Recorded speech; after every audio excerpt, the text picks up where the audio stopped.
Tiga pemain timnas Indonesia, Ivar Jenner, Justin Hubner, dan Marcelino Ferdinand dikabarkan layak menjadi incaran klub top Eropa berkaca dari penampilannya di Piala Asia 2023. Piala Asia 2023 sudah hampir berakhir karena sudah mencapai babak final yang mempertemukan antara tuan rumah Qatar melawan Yordania.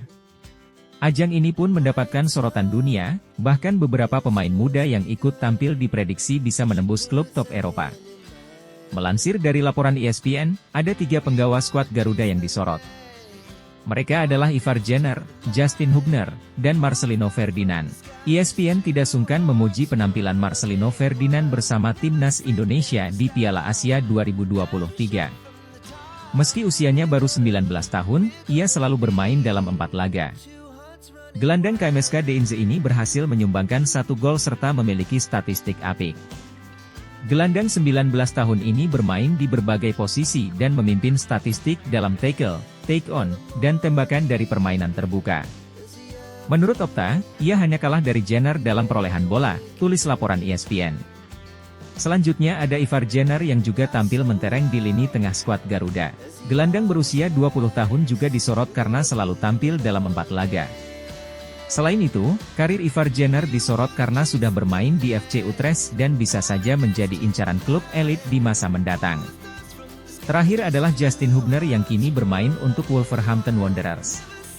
ESPN menyoroti bahwa Justin Hubner pemain potensial karena ia sudah rajin tampil di Premier League 2 sebagai kapten.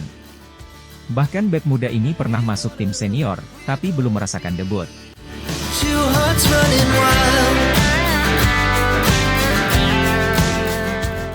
Proses naturalisasi dua pemain keturunan, Ragnar Oratmangoen dan Tom Haye, akan terhenti sementara waktu karena DPR RI sedang dalam masa reses hingga Maret 2024. Hal ini berdampak pada kemungkinan keduanya untuk membela timnas Indonesia dalam pertandingan kualifikasi Piala Dunia 2026 melawan Vietnam.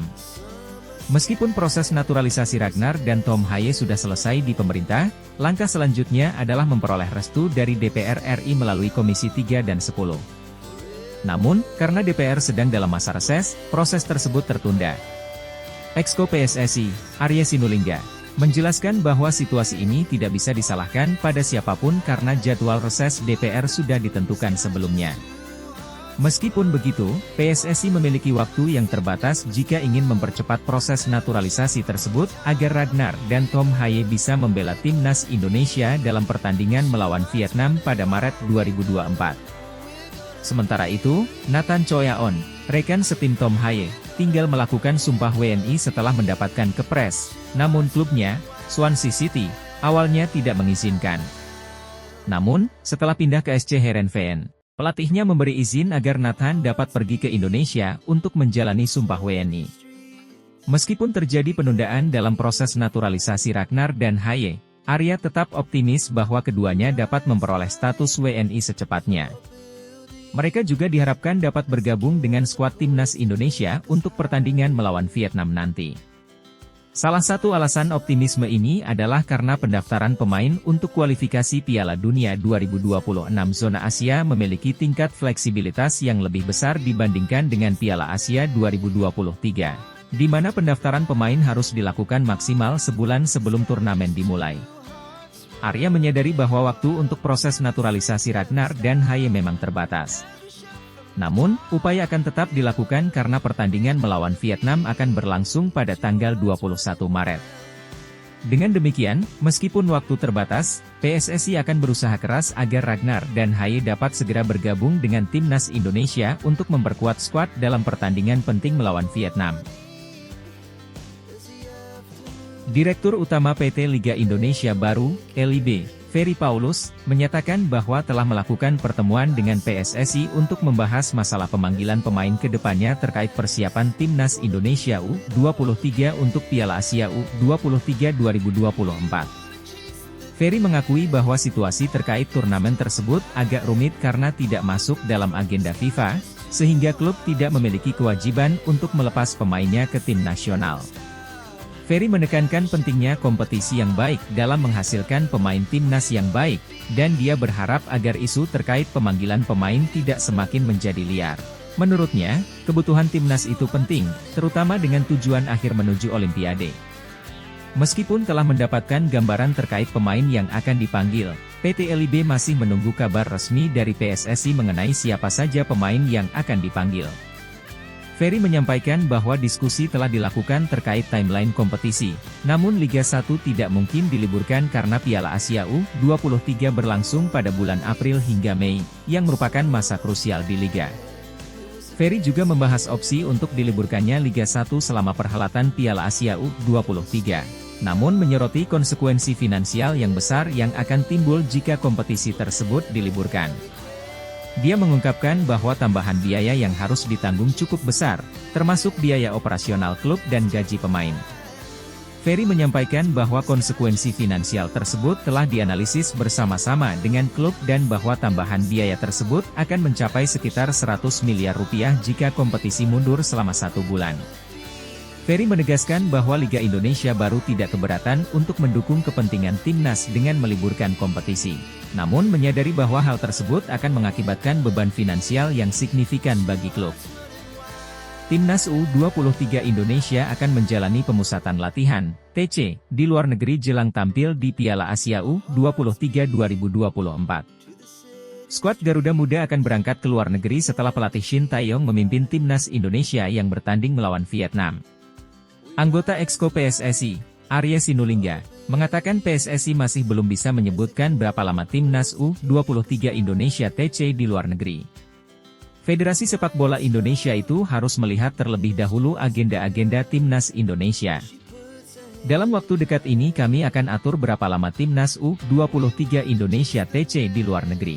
Yang terdekat ini kan timnas Indonesia akan melawan Vietnam. Setelah pertandingan di sini, timnas Indonesia langsung ke Vietnam. Setelah itu, baru dah berangkat itu timnas U23 Indonesia ke luar negeri, kata Arya Sinulinga kepada awak media. Piala Asia akan mulai bergulir pada 15 April hingga 3 Mei 2024 mendatang.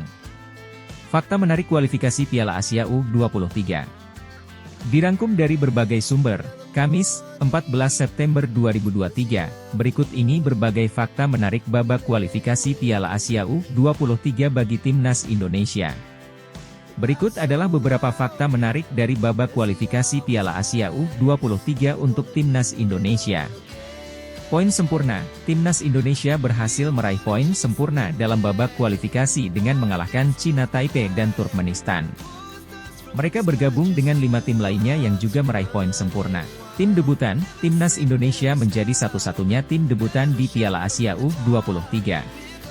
Selain itu, ada beberapa tim yang tampil untuk kedua atau ketiga kalinya.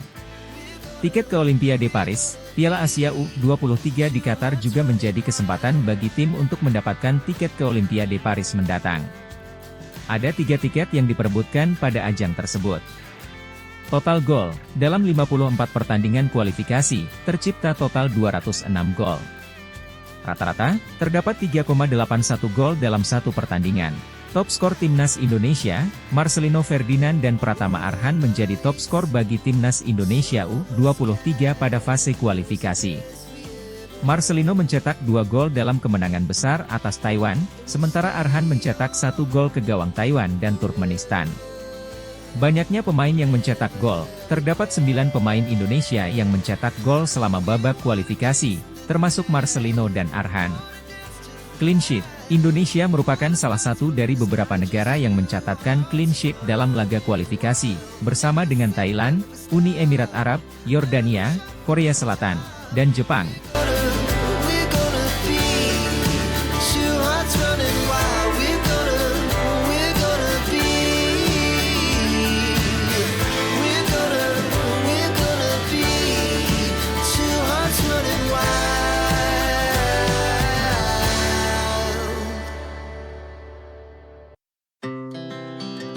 Speed to the city streets, we began to feel the fire.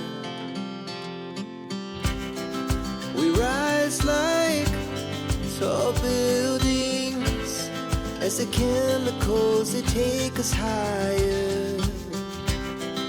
The night's young, it has just begun. A she puts her hand in mine.